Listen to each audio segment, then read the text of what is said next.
Aquí en CNN Chile vamos a conversar ahora con el jefe de la bancada de diputados de la UDI, Felipe Ward. Diputado, muy buenas tardes. Su reacción con respecto a la renuncia que acabamos de conocer de la ministra Elia Molina.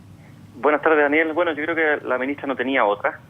Tenía una de dos opciones, porque al denunciar hechos que son constitutivos de delito, al comentarlo, tenía necesariamente que o denunciarlos frente a tribunales o renunciar. Yo optó por lo segundo. Yo no sé cuál habrá sido el comedillo dentro de la moneda, si finalmente ella presentó su renuncia o le hicieron renunciar. Lo que corresponde señalar es que después de esas declaraciones obviamente le era muy difícil continuar. Yo creo que las reacciones que provocaron no solamente en las redes sociales, sino que incluso en el ambiente político y dentro de la nueva mayoría, hacían muy poco posible que ella continuara en su cargo.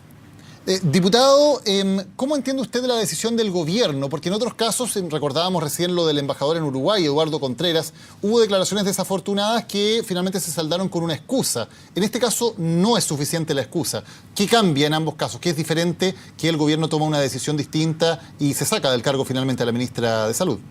No lo sé. Yo creo que ambos casos ameritaban la renuncia o finalmente el hecho de que estas personas no siguieran en su cargo.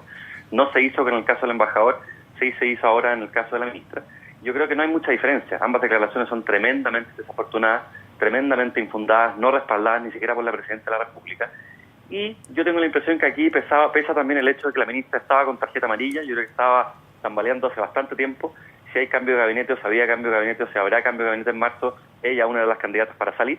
Yo creo que esto simplemente termina por confirmar el hecho de que ella era una de las posibles transformaciones que se iba a hacer en marzo, por el hecho simplemente de que no estaba muy bien evaluada su cartera. ¿Y debería ser este el momento también, o cree usted que va a ser el momento para que la presidenta haga el ajuste ministerial completo, o se debería reemplazar solamente este cargo del Ministerio de Salud que queda vacante?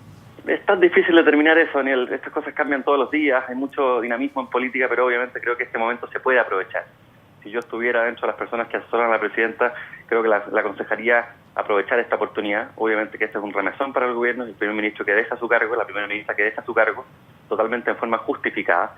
Yo creo que esto se puede aprovechar. Hay obviamente carteras que están bastante complicadas, hay materias que hoy día están en entredicho por parte de la ciudadanía, hay materias que están en juicio ciudadano, hay políticas públicas que no se han llevado adelante muy bien.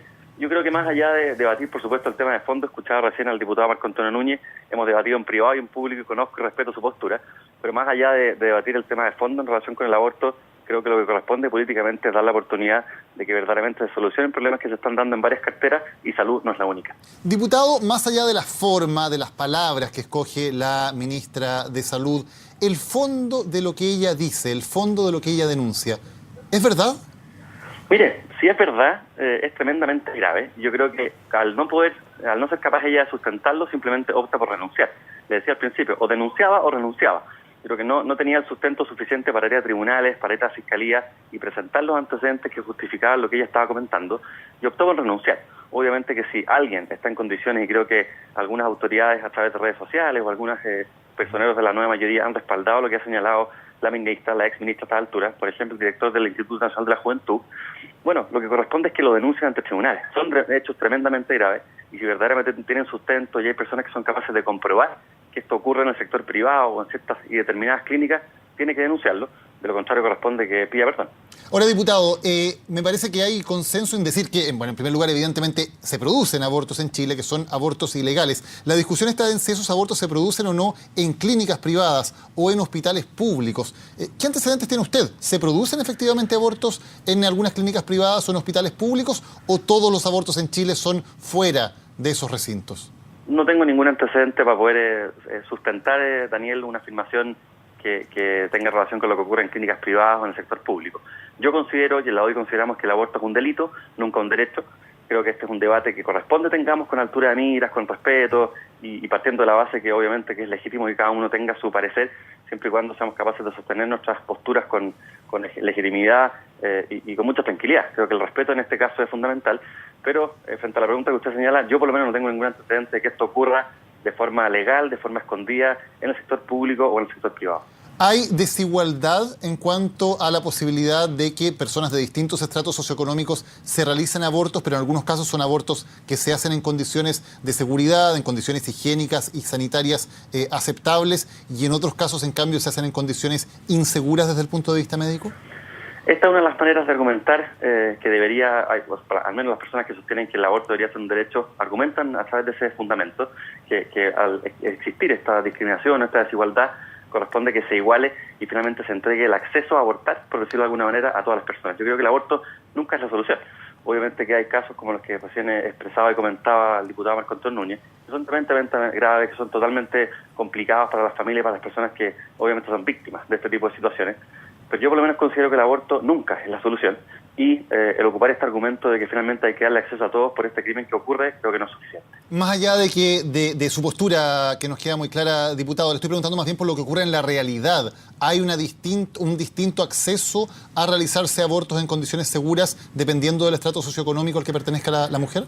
Mire, es posible que eso ocurra, es posible que exista efectivamente mayor facilidad, por decirlo de alguna manera, en el caso de las personas que tengan acceso a recursos económicos para poder someterse a algún tratamiento de esta naturaleza en Chile o fuera de Chile.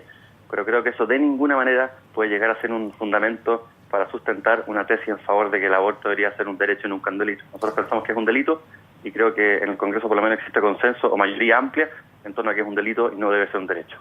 Que usted dice que hay consenso en que no debe ser un derecho ni siquiera en los 3 casos que está planteando el gobierno, vale decir, en casos de riesgo de vida para la madre, en caso de violación o en caso de inviabilidad fetal. ¿Cree que también hay una mayoría por no permitir esos 3 puntos?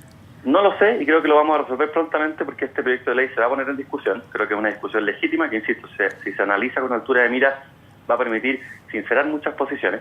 Pero yo creo que dentro de la nueva mayoría existen al menos 2 posiciones, 2 posturas en torno a este tema. Creo que no existe consenso en esa nueva mayoría y yo espero que no estén los votos para aprobar una iniciativa en los términos que está planteado. Ahora, ¿cree usted que lo ocurrido va a cambiar de alguna manera el calendario? Porque se iba a presentar durante el mes de enero este proyecto para despenalizar el aborto en 3 casos. ¿Se mantendrá eso o esto puede afectar esa discusión legislativa? Puede afectarlo. Yo espero que no haya un cálculo de esa naturaleza en la declaración de la ministra, estimo que no, y menos en la petición de renuncia.